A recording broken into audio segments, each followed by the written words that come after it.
SGPC के general इजलास च पंजाब सरकार खिलाफ मता पास। सरकार नूं तुरंत सिख गुरुद्वारा सोध बिल वापस लैण लई कहा, नहीं तो अकाल तख्त साहिब ते अरदास कर मोर्चा लाएगी एसजीपीसी। सीएम तो जनतक मुआफी की भी मंग।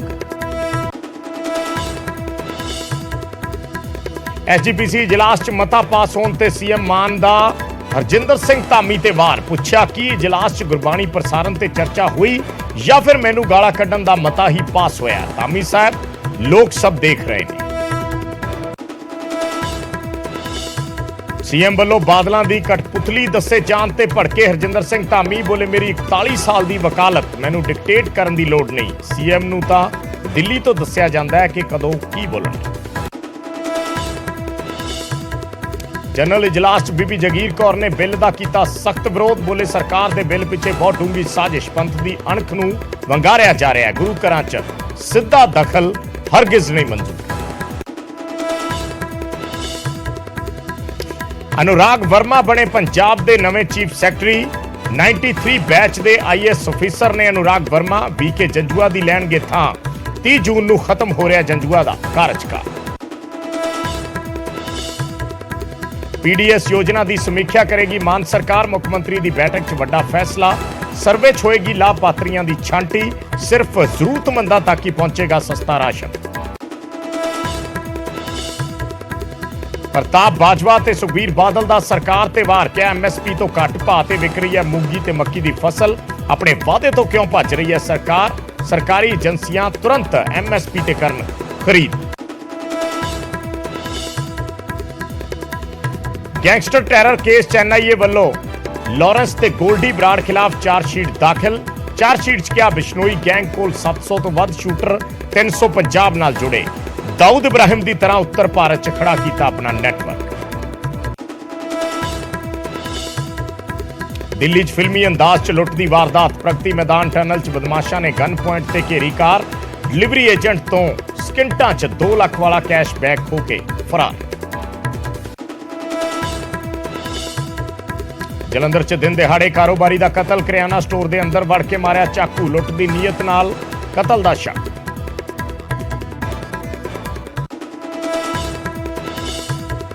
मॉनसून की पहली बारिश ने बेहाल किया मोहाली शहर। जगह जगह भरिया पानी। जीरकपुर दी सड़कां भी बनियां तलाब। सोहाना च भी जलमग्न।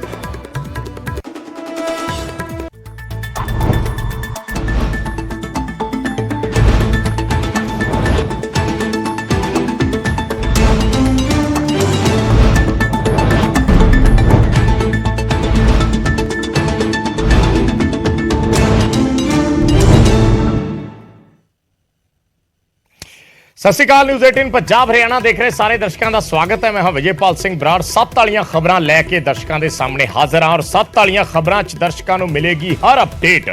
दिन भर दी गतिविधियां, दिन भर च किहड़ियां खबरां सुर्खियां बनियां रहियां। शुरुआत SGPC के जनरल इजलास तो। जनरल इजलास के विच पंजाब सरकार के खिलाफ मता पास किया गया। जो पंजाब सरकार ने पिछले दिनी गुरुद्वारा सोध बिल लैके आंदा है, उसनूं तुरंत वापस लैण की गल मते के जरिए SGPC वालों इस इजलास च कही गई है। और उन्होंने कहा कि जे सरकार इस सोध नूं वापस नहीं लैंदी तां श्री अकाल तख्त साहिब ते अरदास करके असीं मोर्चा शुरू करांगे। ते इस दे नाल नाल सीएम तो जनतक मुआफी की मंग भी रखी गई है कि सीएम अपने बोले शब्दों के लिए जनतक तौर पर मुआफी मंगन। उन्होंने उत्थे कहा गया कि सोध बिल SGPC के अधिकारां ते आज़ादी ते हमला है। सरकार नूं सोध करन दा कोई अधिकार नहीं है। सरकार SGPC नूं हथियाउणा चाहुंदी है। यह गल इजलास दे विच कही गई और सरकार दे फैसले का हर पद्धर ते विरोध करन दा भी ऐलान किया गया। SGPC ने कहा कि आज़ाद प्रतिनिध ते संविधानिक संस्था है SGPC ते इस दे विच किसी तरह का दखल बर्दाश्त नहीं है। इसनूं सिख पंथ ते हमला भी करार दिता गया और यह कहा गया कि जे अज जवाब ना दिता तो भविख दे विच वड्डा नुकसान हो सकता है। SGPC राष्ट्रपति देश के गृह मंत्री तक भी अप्रोच करने की गल कह रही है। बहुत बड़े लीडर आते हैं, कदे मर्यादा का उल्लंघन नहीं होया। ये तुरंत ही माफी मंगन ते जो तुसीं कारज किया वो मुंडों रद्द किया क्योंकि तुहानूं अधिकार कोई नहीं। श्रोमणी कमेटी का अज का इजलास सरकार की इस हरकत नूं सिख विरोधी करार दिंदा है। होम मिनिस्टर साहब नूं भी टाइम, प्रेजिडेंट ऑफ इंडिया नूं भी यतन करांगे भी उन्हां नूं भी मिलिए। ਪੰਥ ਕੀ ਜੀਤ ਫਿਰ ਦੇਖਾਂਗੇ ਕਿਹੜਾ ਮੋਰੇ ਆਉਂਦਾ ਪੁਰਾਤਨ ਰਵਾਇਤਾਂ ਦੇ ਉੱਤੇ ਪਹਿਰਾ ਦੇਵਾਂਗੇ ਡਟ ਕੇ ਕਮੇਟੀ ਗੁੱਸੇ ਵਿੱਚ ਰੋਸ ਵਧ ਰਿਹਾ ਸਰਕਾਰ ਖਿਲਾਫ ਬਿਆਨ ਦਿੱਤੇ ਜਾ ਰਹੇ ਨੇ ਅਤੇ ਦਬਾਅ ਬਣਾਉਣ ਦੇ ਲਈ ਹੁਣ ਨਵੀਂ ਤਿਆਰੀ ਵੀ ਹੈ ਫਿਰ ਜੇ ਨਾ ਸਾਰਾ ਪਾਸੇ ਕੋਈ ਚੱਲਿਆ ਚਾਰਾ ਜੋਰੀ ਉੱਥੇ ਅੰਮ੍ਰਿਤ ਵੇਲੇ ਚੌਂਕੀ ਭਰ ਕੇ ਅੰਮ੍ਰਿਤ ਵੇਲੇ ਦੀ ਆਸਾ ਜੀ ਦੀ ਬਾਰ ਤੋਂ ਬੰਦੇ ਨਿਯਮਿਤ ਕਰ ਲਾਂਗੇ ਇੱਕ ਹਲਕੇ ਦੇ ਵਿੱਚੋਂ ਇੱਕ ਮੈਂਬਰ ਐਸਜੀਪੀਸੀ ਇੱਕ ਹਲਕਾ ਇੰਚਾਰਜ ਸ਼੍ਰੋਮਣੀ ਅਕਾਲੀ ਦਲ ਦਾ ਉਹ ਫਿਰ ਬੰਦੇ ਨਿਯਮਿਤ ਕਰਾਂਗੇ ਉੱਥੋਂ ਜਾਇਆ ਕਰਨਗੇ ਢੋਲਕੀਆਂ ਛੈਣੇ ਖੜਕਦੇ ਜਾਣਗੇ ਪੰਥ ਕੀ ਜੀਤ ਫਿਰ ਦੇਖਾਂਗੇ ਕਿਹੜਾ ਮੋਰੇ ਆਉਂਦਾ ਪੁਰਾਤਨ ਰਵਾਇਤਾਂ ਦੇ ਉੱਤੇ ਪਹਿਰਾ ਦੇਵਾਂਗੇ ਡਟ ਕੇ ਤੇ ਦੇਣਾ ਬਣਦਾ ਵੀ ਆ ਸ਼੍ਰੋਮਣੀ ਕਮੇਟੀ ਪ੍ਰਧਾਨ ਜਿਹੜਾ ਅਹਿਦ ਲੈ ਰਹੇ ਨੇ ਇਤਿਹਾਸ ਗਵਾਏ ਕਿ ਸਿੱਖ ਪੰਥ ਦੇ ਨਾਲ ਜੁੜੇ ਕਈ ਅਹਿਮ ਮਸਲਿਆਂ ਵਿੱਚ ਇਹਨਾਂ ਮੋਰਚਿਆਂ ਦੀ ਭੂਮਿਕਾ ਕਾਫੀ ਅਹਿਮ ਰਹੀ ਹੈ ਪਰ ਹੁਣ ਜਦੋਂ ਸਰਕਾਰ ਦਾ ਦਾਅਵਾ ਹੈ ਕਿ ਗੁਰਬਾਣੀ ਦਾ ਪ੍ਰਚਾਰ ਪ੍ਰਸਾਰ ਵੱਧ ਤੋਂ ਵੱਧ ਲੋਕਾਂ ਤੱਕ ਲਿਜਾਣ ਦੇ ਲਈ ਇਹ ਕੋਸ਼ਿਸ਼ ਕੀਤੀ ਜਾ ਰਹੀ ਹੈ ਅਜਿਹੇ ਵਿੱਚ ਸ਼੍ਰੋਮਣੀ ਕਮੇਟੀ ਦਾ ਰੋਸ ਕਿਉਂ ਇਹ ਸਵਾਲ ਆਮ ਆਦਮੀ ਪਾਰਟੀ ਦੇ ਵਿਧਾਇਕ ਵੀ ਚੁੱਕ ਰਹੇ ਨੇ ਵੀ ਜਿਸ ਕੰਮਾਂ ਦੇ ਲਈ ਇਜਲਾਸ ਇਹਨਾਂ ਨੂੰ ਬੁਲਾਉਣਾ ਚਾਹੀਦਾ ਜਿਸ ਕਿਸਮ ਦੇ ਸੁਧਾਰ ਕਰਨੇ ਚਾਹੀਦੇ ਨੇ ਉਹਨਾਂ ਨੇ ਆਪਣਾ ਕੰਮ ਤਾਂ ਕਦੇ ਡਿਊਟੀ ਨਿਭਾਈ ਹੀ ਨਹੀਂ ਕਿਸੇ ਵੀ ਤਰੀਕੇ ਨਾਲ ਜਦੋਂ ਕਿਸੇ ਸੰਸਥਾ ਦੇ ਵਿੱਚ ਕਮਜ਼ੋਰੀ ਪੈਂਦੀ ਆ ਹੋਰ ਕਮਜ਼ੋਰੀ ਪੈਂਦੀ ਆ ਹੋਰ ਪੈਂਦੀ ਆ ਸੁਧਾਰ ਦੀ ਉਹ ਮੰਗ ਕਰਦੀ ਹੈ ਅਸੀਂ ਤਾਂ ਹਰ ਇੱਕ ਨੂੰ ਇਹ ਗੱਲ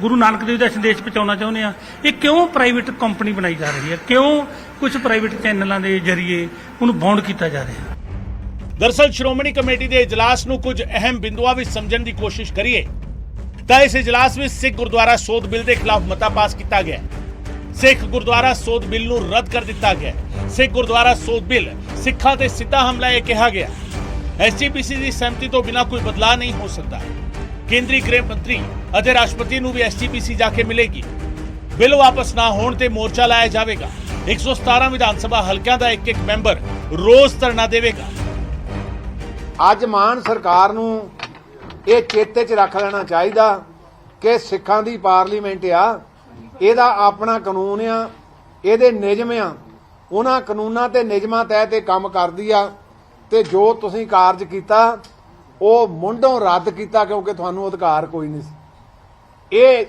ਅਮੈਂਡਮੈਂਟ ਦਾ ਜਿਹੜਾ ਐਕਟ ਆ ਅਮੈਂਡਮੈਂਟ ਖੋਣੀ ਆ ਇਹਦਾ ਕੇਵਲ ਕੱਲਾ ਸ਼੍ਰੋਮਣੀ ਗੁਰਦੁਆਰਾ ਪ੍ਰਬੰਧਕ ਕਮੇਟੀ ਨੂੰ ਅਧਿਕਾਰ ਆ ਕਿਸੇ ਸਰਕਾਰ ਨੂੰ ਕੋਈ ਅਧਿਕਾਰ ਨਹੀਂ ਮਤਾ ਉਸ ਹਾਊਸ ਦੇ ਵਿੱਚ ਵੀ ਪਾਸ ਹੋਇਆ ਅਤੇ ਇਸ ਹਾਊਸ ਵਿੱਚ ਵੀ ਹੁਣ ਸੰਗਤ ਦੇ ਵੱਲੋਂ ਕਿਹੜੇ ਮਤੇ ਨੂੰ ਮਾਨਤਾ ਦਿੱਤੀ ਜਾਂਦੀ ਹੈ ਇਹ ਵੇਖਣਾ ਹੋਵੇਗਾ ਅੰਮ੍ਰਿਤਸਰ ਤੋਂ ਰਾਜੀਵ ਸ਼ਰਮਾ ਦੇ ਨਾਲ ਚੰਡੀਗੜ੍ਹ ਤੋਂ ਪੰਕਜ ਕਪਾਹੀ ਦੀ ਰਿਪੋਰਟ ਨਿਊਜ਼ 18 ਪੰਜਾਬ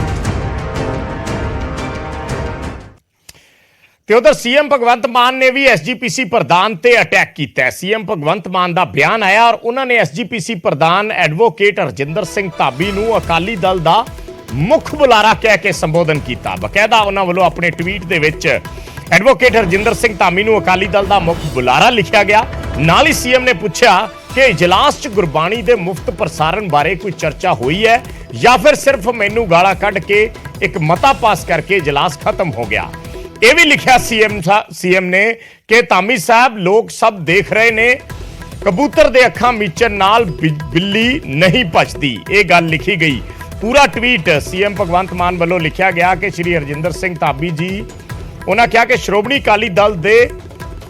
ਅਕਾਲੀ ਦਲ ਬਾਦਲ ਦੇ ਮੁੱਖ ਬੁਲਾਰੇ ਸ਼੍ਰੀ ਹਰਜਿੰਦਰ ਸਿੰਘ ਧਾਮੀ ਜੀ ਅੱਜ ਦੇ ਇਜਲਾਸ ਵਿੱਚ ਪਵਿੱਤਰ ਗੁਰਬਾਣੀ ਦੇ ਸਭ ਨੂੰ ਮੁਫਤ ਪ੍ਰਸਾਰਣ ਬਾਰੇ ਕੋਈ ਵਿਚਾਰ ਵਟਾਂਦਰਾ ਹੋਇਆ ਜਾਂ ਫਿਰ ਮੈਨੂੰ ਗਾਲਾਂ ਕੱਢਣ ਦਾ ਮਤਾ ਪਾਸ ਕਰਕੇ ਇਜਲਾਸ ਖਤਮ ਉਹਨਾਂ ਲਿਖਿਆ ਧਾਮੀ ਸਾਹਿਬ ਲੋਕ ਸਭ ਦੇਖ ਰਹੇ ਹੈ ਕਬੂਤਰ ਦੇ ਅੱਖਾਂ ਮੀਚਣ ਨਾਲ ਬਿੱਲੀ ਨਹੀਂ ਭੱਜਦੀ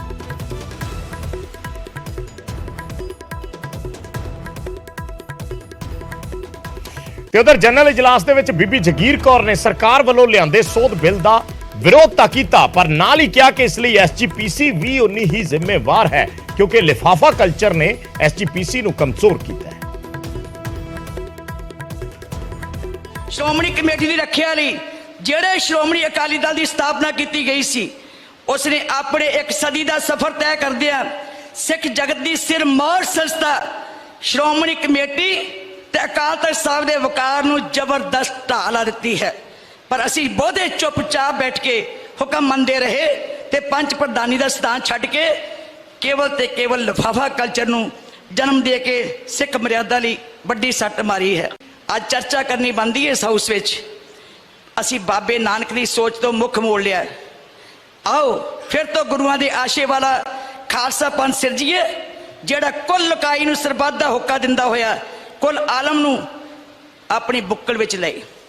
ਮੈਂ ਦੋ ਗੱਲਾਂ ਆਪ ਜੀ ਕੋ ਪ੍ਰਵਾਨਗੀ ਲੈਣੀ ਹੈ ਪ੍ਰਧਾਨ ਸਾਹਿਬ, ਤੁਹਾਡੀ ਆਗਿਆ ਨਾਲ। ਨਹੀਂ ਇਹ ਮੈਨੂੰ ਦੇ ਦਿਓ ਤੁਸੀਂ। ਇਹੀ ਗੱਲਾਂ ਨਹੀਂ, ਇੱਕ ਮਿੰਟ ਨਹੀਂ ਬੇਬੀ ਜੀ ਮੇਰੀ ਗੱਲ ਸੁਣੋ, ਇਹ ਤੁਸੀਂ ਨਹੀਂ ਕਰ ਸਕਣਾ।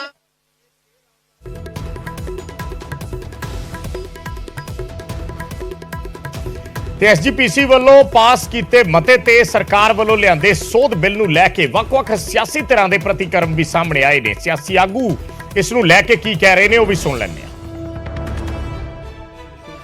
ਸਾਰੇ ਜਨਰਲ ਹਾਊਸ ਦਾ, ਸਾਰੇ ਮੈਂਬਰ ਸਾਹਿਬਾਨ ਦਾ ਧੰਨਵਾਦ ਕਰਦਾ ਕਿ ਜਿਹੜੀ ਬੜੀ ਵੱਡੀ ਸਾਜ਼ਿਸ਼ ਕੇਜਰੀਵਾਲ ਦੇ ਹੁਕਮਾਂ ਦੇ ਉੱਤੇ ਭਗਵੰਤ ਮਾਨ ਨੇ ਪੰਜਾਬ ਅਸੈਂਬਲੀ ਦੇ ਵਿੱਚ ਇੱਕ ਜਾਲੀ ਬਿੱਲ ਪਾਸ ਕਰਕੇ ਰੱਖੀ ਸੀ, ਉਹਦਾ ਸਾਰੇ ਹਾਊਸ ਨੇ ਆਪਸੀ ਮਤਭੇਦਾਂ ਤੋਂ ਉੱਪਰ ਉੱਠ ਕੇ ਡਟ ਕੇ ਏਕਤਾ ਦੇ ਨਾਲ ਜਵਾਬ ਦਿੱਤਾ।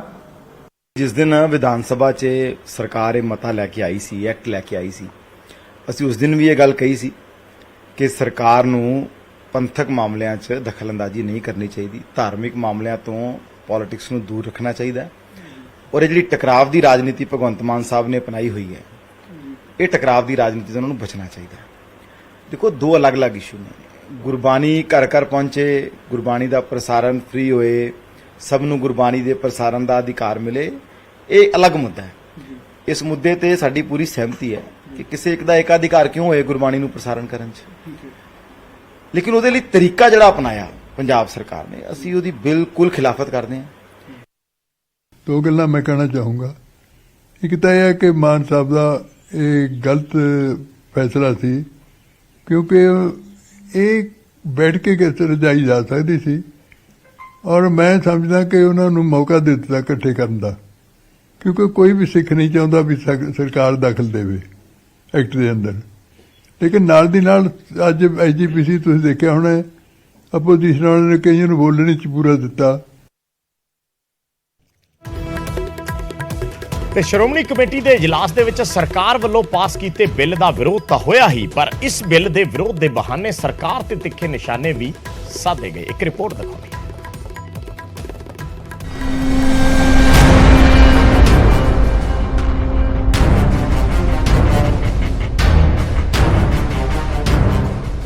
ਇਹ ਦਖਲ ਆਪਣੇ ਆਕਾ ਦਿੱਲੀ ਦੇ ਬਾਬੂ ਤੇ ਆਮ ਆਦਮੀ ਪਾਰਟੀ ਦੇ ਮੁਖੀ ਸਿੱਖ ਵਿਰੋਧੀ ਸੋਚ ਨੂੰ ਲਾਗੂ ਕਰਨ ਗੁਰਦੁਆਰਾ ਪ੍ਰਬੰਧਕ ਕਮੇਟੀ ਨੂੰ ਹਥਿਆਉਣ ਦੇ ਮੰਤਵ ਨਾਲ ਕਰ ਰਿਹਾ ਹੈ। ਤੇ ਫ੍ਰੀ ਟੂ 에ਅਰ ਕਰਨਾ ਤੇ ਸਾਰਿਆਂ ਨੂੰ ਅਧਿਕਾਰ ਦੇਣੇ ਤੇ ਮਰਿਆਦਾ ਦੇ ਹਿਸਾਬ ਨਾਲ ਦੇਣੇ, ਤੇ ਪੰਥ ਤੇ ਹਮਲਾ ਕਿਤਰਾ ਹੋ ਗਿਆ। ਇਹ ਨਾਰਾਜ਼ਗੀ ਪੰਜਾਬ ਸਰਕਾਰ ਤੋਂ ਸੀ, ਇਹ ਰੋਸ ਸ਼੍ਰੋਮਣੀ ਕਮੇਟੀ ਦੀ ਕਾਰਜਸ਼ੈਲੀ ਤੇ ਸੀ। ਸ਼੍ਰੋਮਣੀ ਕਮੇਟੀ ਦੇ ਅੰਮ੍ਰਿਤਸਰ ਵਿੱਚ ਸੱਦੇ ਗਏ ਖਾਸ ਇਜਲਾਸ ਤੇ ਨਜ਼ਰਾਂ ਚੰਡੀਗੜ੍ਹ ਤੋਂ ਵੀ ਰੱਖੀਆਂ ਜਾ ਰਹੀਆਂ ਸਨ। ਸ਼੍ਰੋਮਣੀ ਕਮੇਟੀ ਦੇ ਅਹੁਦੇਦਾਰਾਂ ਨੂੰ ਵੀ ਸ਼ਾਇਦ ਇਸ ਗੱਲ ਦਾ ਇਲਮ ਸੀ ਕਿ ਉਹਨਾਂ ਦੇ ਲਾਈਵ ਇਜਲਾਸ ਤੇ ਨਾ ਸਿਰਫ ਸਿੱਖ ਪੰਥ ਸਗੋਂ ਸਿਆਸੀ ਧਿਰਾਂ ਦੀ ਵੀ ਨਜ਼ਰ ਹੈ। ਇਸ ਲਈ ਹਮਲਾ ਸਿੱਧਾ ਪੰਜਾਬ ਦੇ ਮੁੱਖ ਮੰਤਰੀ ਤੇ ਬੋਲਿਆ ਗਿਆ।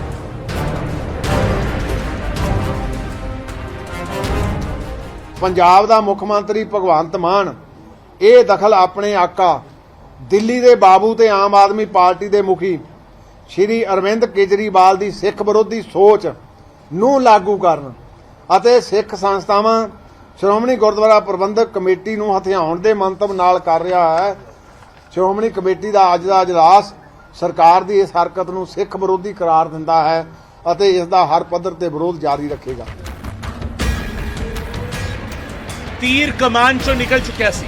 ਸ਼੍ਰੋਮਣੀ ਕਮੇਟੀ ਦੇ ਪ੍ਰਧਾਨ ਨੇ ਜਿਹੜਾ ਸ਼ਬਦੀ ਵਾਰ ਕੀਤਾ ਸੀ, ਉਸ ਦਾ ਜਵਾਬ ਵੀ ਆਇਆ। ਚੰਡੀਗੜ੍ਹ 'ਚ ਆਮ ਆਦਮੀ ਪਾਰਟੀ ਦੇ ਮੁੱਖ ਬੁਲਾਰੇ ਨੇ ਸਵਾਲ ਖੜੇ ਕਰ ਦਿੱਤੇ। ਇੱਕ ਪਰਿਵਾਰ ਲਈ ਕੰਮ ਕਰ ਰਹੇ ਚੈਨਲ ਤੋਂ ਗੁਰਬਾਣੀ ਦੇ ਪ੍ਰਸਾਰਣ ਨੂੰ ਸਾਰੇ ਚੈਨਲਾਂ ਲਈ ਫ੍ਰੀ ਟੂ 에ਅਰ ਕਰਾਉਣਾ ਪੰਥ ਤੇ ਹਮਲਾ ਕਿਵੇਂ ਹੋ ਗਿਆ? ਚਾਰ ਪ੍ਰਸਾਰ ਦੀ ਇੱਕ ਮੋਨੋਪੋਲੀ ਬਣੀ ਹੋਈ ਸੀ, ਜਿਹਦੇ ਆਧਾਰ ਤੇ ਉਹ ਨਾ ਸਿਰਫ टीआरपी ਬਲਕਿ ਐਡਵਰਟਾਈਜ਼ਮੈਂਟ ਔਰ ਇੱਕ ਪਰਿਵਾਰ ਦੀ ਰਾਜਨੀਤੀ ਨੂੰ ਲੋਕਾਂ ਦੀਆਂ ਧਾਰਮਿਕ ਭਾਵਨਾਵਾਂ ਦੇ ਆਧਾਰ ਤੇ ਅੱਗੇ ਵਧਾ ਰਿਹਾ ਸੀ। ਉਹਨੂੰ ਖਤਮ ਕਰਨਾ ਤੇ ਫ੍ਰੀ ਟੂ 에ਅਰ ਕਰਨਾ ਤੇ ਸਾਰਿਆਂ ਨੂੰ ਅਧਿਕਾਰ ਦੇਣੇ ਤੇ ਮਰਿਆਦਾ ਦੇ ਹਿਸਾਬ ਨਾਲ ਦੇਣੇ, ਇਹ ਪੰਥ ਤੇ ਹਮਲਾ ਕਿਤਰਾ ਹੋ ਗਿਆ? ਇਹ ਮੈਨੂੰ ਜਵਾਬ ਦੇਣਾ ਐਸਜੀਪੀਸੀ ਦੇ ਪ੍ਰਧਾਨ ਸਾਹਿਬ। ਹਮਲਾਵਰ ਰੁਖ ਲਗਾਤਾਰ ਜਾਰੀ ਹੈ। ਸ਼੍ਰੋਮਣੀ ਕਮੇਟੀ ਦਾ ਵੀ ਅਤੇ ਸਰਕਾਰ ਦਾ ਵੀ। ਹੁਣ ਪੰਥ ਕੇਸ ਦੇ ਦਾਅਵੇ ਨੂੰ ਕਿੰਨਾ ਖਰਾ ਮੰਨਦਾ ਹੈ, ਇਹ ਵੇਖਣਾ ਹੋਵੇਗਾ। ਅੰਮ੍ਰਿਤਸਰ ਤੋਂ ਰਾਜੀਵ ਸ਼ਰਮਾ ਦੇ ਨਾਲ ਚੰਡੀਗੜ੍ਹ ਤੋਂ ਪੰਕਜ ਕਪਾਹੀ ਦੀ ਰਿਪੋਰਟ, ਨਿਊਜ਼ 18 ਪੰਜਾਬ।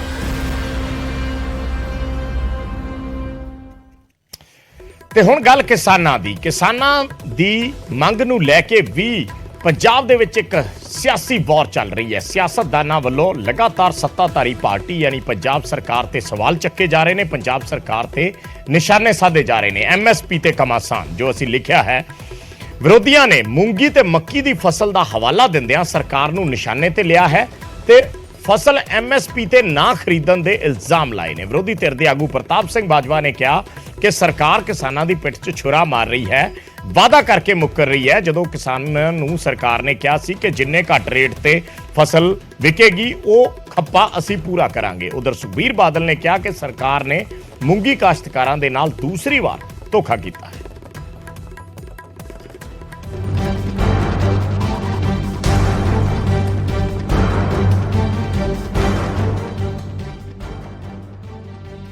ਮੂੰਗੀ ਤੇ ਮੱਕੀ ਦੀ ਫਸਲ ਨੂੰ ਲੈ ਕੇ ਸਰਕਾਰ ਵਿਰੋਧੀਆਂ ਦੇ ਨਿਸ਼ਾਨੇ ਤੇ ਆ ਗਈ ਹੈ ਤੇ ਸਰਕਾਰ ਤੇ ਫਸਲ ਦੀ ਖਰੀਦ ਐਮਐਸਪੀ ਤੇ ਨਾ ਕਰਨ ਦੇ ਇਲਜ਼ਾਮ ਲਗਾਏ ਗਏ ਨੇ। ਵਿਰੋਧੀ ਧਿਰ ਦੇ ਆਗੂ ਪ੍ਰਤਾਪ ਸਿੰਘ ਬਾਜਵਾ ਨੇ ਸਰਕਾਰ ਤੇ ਵਰਦਿਆਂ ਕਿਹਾ ਕਿ ਸੀਐਮ ਨੇ ਕਿਸਾਨਾਂ ਦੀ ਪਿੱਠ ਦੇ ਵਿੱਚ ਛੁਰਾ ਮਾਰਿਆ। ਵਿਰੋਧੀ ਧਿਰ ਦੇ ਆਗੂ ਪ੍ਰਤਾਪ ਸਿੰਘ ਬਾਜਵਾ ਨੇ ਕਿਹਾ ਕਿ ਇੱਕ ਵਾਰ ਫਿਰ ਆਪ ਸਰਕਾਰ ਨੇ ਮੂੰਗੀ ਦੀ ਫਸਲ ਦੀ ਮਾਮੂਲੀ ਮਾਤਰਾ ਖਰੀਦੀ ਹੈ। ਪ੍ਰਾਈਵੇਟ ਕੰਪਨੀਆਂ ਨੇ 6800 ਤੋਂ 7000 ਰੁਪਏ ਪ੍ਰਤੀ ਕੁਇੰਟਲ ਦੇ ਹਿਸਾਬ ਦੇ ਨਾਲ ਫਸਲ ਖਰੀਦੀ, ਜੋ ਕਿ 7775 ਰੁਪਏ ਦੇ ਐਮਐਸਪੀ ਤੋਂ 955 ਤੋਂ 755 ਰੁਪਏ ਪ੍ਰਤੀ ਕੁਇੰਟਲ ਘੱਟ ਹੈ। ਕੁਝ ਜ਼ਿਲ੍ਹਿਆਂ ਦੇ ਕਿਸਾਨਾਂ ਨੂੰ ਆਪਣੀ ਉਪਜ ਦੇ ਲਈ ਸਿਰਫ 5800 ਰੁਪਏ ਪ੍ਰਤੀ ਕੁਇੰਟਲ ਮਿਲੇ ਸਨ। ਬਾਜਵਾ ਨੇ ਕਿਹਾ ਕਿ ਅੱਜ ਦੀ ਤਰੀਕ ਤੱਕ ਇਸ ਸਾਲ ਮੂੰਗੀ ਦੀ ਸਰਕਾਰੀ ਖਰੀਦ ਪਿਛਲੇ ਸਾਲ ਦੇ ਮੁਕਾਬਲੇ ਇਸ ਸਾਲ 77% ਘੱਟ ਹੋਈ ਹੈ। ਹੁਣ ਤੱਕ ਮੂੰਗੀ ਦੀ ਫਸਲ ਦੀ ਸਰਕਾਰੀ ਖਰੀਦ ਸਿਰਫ 2280 ਕੁਇੰਟਲ ਸੀ। ਸੂਬੇ 'ਚ ਗਰਮੀਆਂ ਦੀ ਰੁੱਤ ਦੇ ਵਿੱਚ ਮੱਕੀ ਦੀ ਕਟਾਈ ਚੱਲ ਰਹੀ ਹੈ ਅਤੇ ਕਿਸਾਨਾਂ ਨੂੰ ਨਿੱਜੀ ਵਪਾਰੀਆਂ ਨੂੰ 1500 ਰੁਪਏ ਪ੍ਰਤੀ ਕੁਇੰਟਲ ਦੇ ਹਿਸਾਬ ਦੇ ਨਾਲ ਫਸਲ ਜੋ ਖਰੀਦ ਦੀਆਂ ਵਿਸ਼ੇਸ਼ਤਾਵਾਂ ਨੂੰ ਪੂਰਾ ਕਰਦੀਆਂ ਹਨ ਵੇਚਣ ਦੇ ਲਈ ਮਜਬੂਰ ਹੋਣਾ ਪਿਆ। ਹਾਲਾਂਕਿ ਇਸ ਸਾਲ ਮੱਕੀ ਦਾ ਘੱਟੋ ਘੱਟ ਸਮਰਥਨ ਮੁੱਲ 1962 ਰੁਪਏ ਪ੍ਰਤੀ ਕੁਇੰਟਲ ਤੈਅ ਕੀਤਾ ਗਿਆ। ਉੱਥੇ ਅਕਾਲੀ ਦਲ ਦੇ ਪ੍ਰਧਾਨ ਸੁਖਬੀਰ ਸਿੰਘ ਬਾਦਲ ਨੇ ਵੀ ਸਰਕਾਰ ਨੂੰ ਨਿਸ਼ਾਨੇ ਤੇ ਲਿਆ ਤੇ ਮੂੰਗੀ ਦੀ ਫਸਲ ਐਮਐਸਪੀ ਤੇ ਨਾ ਖਰੀਦਣ ਦੇ ਇਲਜ਼ਾਮ ਲਗਾਏ ਨੇ। ਸੁਖਬੀਰ ਸਿੰਘ ਬਾਦਲ ਨੇ ਕਿਹਾ ਕਿ ਸਰਕਾਰ ਨੇ ਮੂੰਗੀ ਕਾਸ਼ਤਕਾਰਾਂ ਦੇ ਨਾਲ ਦੂਜੀ ਵਾਰ ਧੋਖਾ ਕੀਤਾ ਹੈ। ਸਰਕਾਰੀ ਏਜੰਸੀਆਂ ਤੁਰੰਤ ਐਮਐਸਪੀ ਤੇ ਮੂੰਗੀ ਖਰੀਦਣ। ਕਿਸਾਨ ਪ੍ਰਾਈਵੇਟ ਤੌਰ ਤੇ ਘੱਟ ਭਾਅ ਤੇ ਮੂੰਗੀ ਵੇਚਣ ਦੇ ਲਈ ਮਜਬੂਰ ਨੇ। ਜਿਨ੍ਹਾਂ ਕਿਸਾਨਾਂ ਨੇ ਘੱਟ ਭਾਅ ਤੇ ਮੂੰਗੀ ਵੇਚੀ ਉਹਨਾਂ ਨੂੰ ਮੁਆਵਜ਼ਾ ਮਿਲੇ। ਹੁਣ ਫਸਲ ਖਰੀਦਣ ਦਾ ਵੇਲਾ ਹੈ, ਸਰਕਾਰ ਜ਼ਿੰਮੇਵਾਰੀ ਤੋਂ ਨਾ ਭੱਜੇ।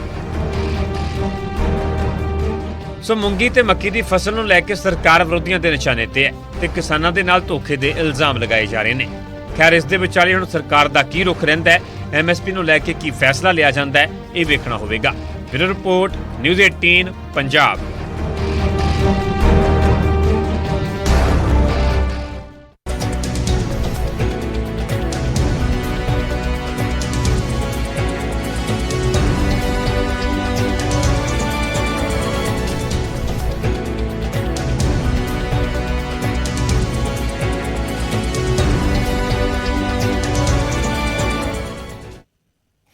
ਤੇ ਗੱਲ ਕਰਦੇ ਆ ਗੈਂਗਸਟਰਾਂ ਦੇ ਨੈਕਸਸ ਦੀ। ਗੈਂਗਸਟਰਾਂ ਦਾ ਨੈਕਸਸ ਕਿਸ ਕਦਰ ਫੈਲਿਆ ਹੋਇਆ ਹੈ, ਇਹ ਐਨਆਈਏ ਦੀ ਰਿਪੋਰਟ ਤੋਂ ਖੁਲਾਸਾ ਹੋਇਆ, ਚਾਰਜਸ਼ੀਟ ਤੋਂ ਖੁਲਾਸਾ ਹੋਇਆ ਹੈ। ਲਾਰੈਂਸ ਤੇ ਗੋਲਡੀ ਬਰਾੜ ਜਿਨ੍ਹਾਂ ਦੀਆਂ ਤਸਵੀਰਾਂ ਨੇ, 700 ਸ਼ੂਟਰ ਨੇ ਇਹਨਾਂ ਕੋਲ।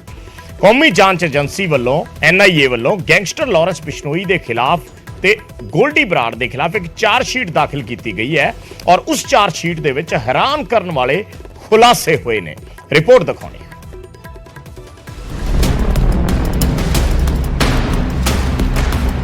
ਗੈਂਗਸਟਰ ਲਾਰੈਂਸ ਬਿਸ਼ਨੋਈ ਤੇ ਗੋਲਡੀ ਬਰਾੜ ਦੇ ਖਿਲਾਫ ਕਾਨੂੰਨ ਨੇ ਸ਼ਿਕੰਜਾ ਕੱਸਿਆ ਤੇ ਐਨਆਈਏ ਨੇ ਦੋਹਾਂ ਸਣੇ 16 ਗੈਂਗਸਟਰਾਂ ਦੇ ਖਿਲਾਫ ਚਾਰਜਸ਼ੀਟ ਦਾਖਲ ਕਰ ਦਿੱਤੀ, ਜਿਸ ਵਿੱਚ ਹੈਰਾਨ ਕਰਨ ਵਾਲੇ ਖੁਲਾਸੇ ਹੋਏ। ਚਾਰਜਸ਼ੀਟ ਵਿੱਚ ਸਾਹਮਣੇ ਆਇਆ ਕਿ ਲਾਰੈਂਸ ਦਾ ਨੈਟਵਰਕ ਦਾਊਦ ਇਬਰਾਹਿਮ ਦੇ ਵਾਂਗ ਫੈਲਿਆ ਹੋਇਆ ਹੈ। ਡੀ ਕੰਪਨੀ ਵਾਂਗ ਲਾਰੈਂਸ ਨੇ ਛੋਟੇ ਅਪਰਾਧਾਂ ਤੋਂ ਸ਼ੁਰੂਆਤ ਕੀਤੀ ਤੇ ਬਿਸ਼ਨੋਈ ਗੈਂਗ ਦਾ ਨਾਰਥ ਇੰਡੀਆ ਵਿੱਚ ਕਬਜ਼ਾ ਹੈ। ਗੋਲਡੀ ਬਰਾੜ ਦੇ ਰਾਹੀਂ ਲਾਰੈਂਸ ਗੈਂਗ ਆਪਰੇਟ ਹੋ ਰਿਹਾ ਹੈ। ਬਿਸ਼ਨੋਈ ਗੈਂਗ ਦੇ ਕੁੱਲ 700 ਤੋਂ ਵੱਧ ਸ਼ੂਟਰ ਨੇ ਤੇ ਸਿਰਫ ਪੰਜਾਬ ਤੋਂ ਹੀ 300 ਦੇ ਕਰੀਬ ਸ਼ੂਟਰ ਨੇ। ਲਾਰੈਂਸ ਗੈਂਗ ਨੇ 2020-21 ਤੱਕ ਫਿਰੌਤੀ ਰਾਹੀਂ ਕਰੋੜਾਂ ਰੁਪਏ ਕਮਾਏ ਤੇ ਹਵਾਲਾ ਰਾਹੀਂ करोड़ों रुपए विदेश भेजे। चार्जशीट की अगर बात करें तो उस चार्जशीट में लॉरेंस बिश्नोई और उसके संगठन से जुड़े कई महत्वपूर्ण जानकारियों के बारे में जिक्र किया गया है और उन तमाम सबूतों के बारे में बताया गया है। जिस तरह से उस चार्जशीट की अगर माने तो उस चार्जशीट में इस बात का जिक्र है कि लॉरेंस बिश्नोई पिछले कुछ सालों के दौरान में जिस तरह से अपने गैंग को लेकर आगे बढ़ रहा था, जिस तरह से वो अपना तमाम गुर्गों के साथ संपर्क में था, एक कहा जा सकता है कि वो डी कंपनी के जैसा एक अपना नेटवर्क तैयार कर रहा था, यानी कि दाऊद इब्राहिम के जैसे उसी के पैटर्न पे चलते हुए ये अपना एक नया नेटवर्क बना रहा था। ਲਾਰੈਂਸ ਬਿਸ਼ਨੋਈ ਦਾ ਨੈਟਵਰਕ ਕਈ ਥਾਵਾਂ ਤੇ ਫੈਲਿਆ ਹੋਇਆ ਹੈ ਤੇ ਉਸਦੇ ਗੁਰਗੇ ਨਾ ਸਿਰਫ ਦੇਸ਼ ਵਿੱਚ ਸਗੋਂ ਵਿਦੇਸ਼ਾਂ ਵਿੱਚ ਵੀ ਨੇ ਜੋ ਉਸਦੇ ਇਸ਼ਾਰੇ ਤੇ ਕੁਝ ਵੀ ਕਰਨ ਦੇ ਲਈ ਤਿਆਰ ਹੋ ਜਾਂਦੇ ਨੇ। और ये पिछले कई सालों के दौरान उसने कई ऐसे गुर्गों को तैयार किया जो उसके कहने पर कुछ भी करने के लिए तैयार थे। इस मामले में यह भी जानकारी निकल के आई कि राजधानी दिल्ली, हरियाणा, पंजाब, राजस्थान समेत कई राज्यों में उसके गुर्गे रह रहे हैं। इसके साथ ही देश ही नहीं विदेश में भी लॉरेंस बिश्नोई के गुर्गे हैं जो वहां से कई ऐसे भारत विरोधी गतिविधियों को अंजाम देने में जुटा हुआ है। और बात चाहे गोल्डी बरार की बात करें जो कनाडा में रह करके भारत विरोधी गतिविधियों को अंजाम देता है, तो एक तरह से कह सकते हैं कि डी कंपनी के जैसे उसी पैटर्न पर काम करने का जो एक आरोप वो लॉरेंस बिश्नोई पर लगा। ये आरोप नहीं बल्कि उससे संबंधित कई ऐसे सबूत भी मिले हैं जिसको अब जांच एजेंसी विस्तार से तलाशने और खंगालने में जुटी हुई है। ਜ਼ਿਕਰ ਖਾਸ ਹੈ ਕਿ ਐਨਆਈਏ ਗੈਂਗਸਟਰਾਂ ਦੇ ਖਿਲਾਫ ਹੁਣ ਲੋਕਾਂ ਦੀ ਵੀ ਮਦਦ ਲੈ ਰਹੀ ਹੈ। ਬੀਤੇ ਦਿਨੀ ਕੌਮੀ ਜਾਂਚ ਏਜੰਸੀ ਨੇ ਅਰਸ਼ਦੀਪ ਡਾਲਾ ਅਤੇ ਲੱਕੀ ਪਟਿਆਲ ਤੇ 5-5 ਲੱਖ ਰੁਪਏ ਦਾ ਇਨਾਮ ਐਲਾਨਿਆ ਹੈ। ਇਸੇ ਤਰ੍ਹਾਂ 6 ਹੋਰ ਗੈਂਗਸਟਰਾਂ ਤੇ ਵੀ 1-1 ਲੱਖ ਰੁਪਏ ਦਾ ਇਨਾਮ ਰੱਖਿਆ ਗਿਆ ਹੈ। ਦਿੱਲੀ ਤੋਂ ਸ਼ੰਕਰ ਆਨੰਦ ਦੇ ਨਾਲ ਬਿਊਰੋ ਰਿਪੋਰਟ, ਨਿਊਜ਼ 18 ਪੰਜਾਬ।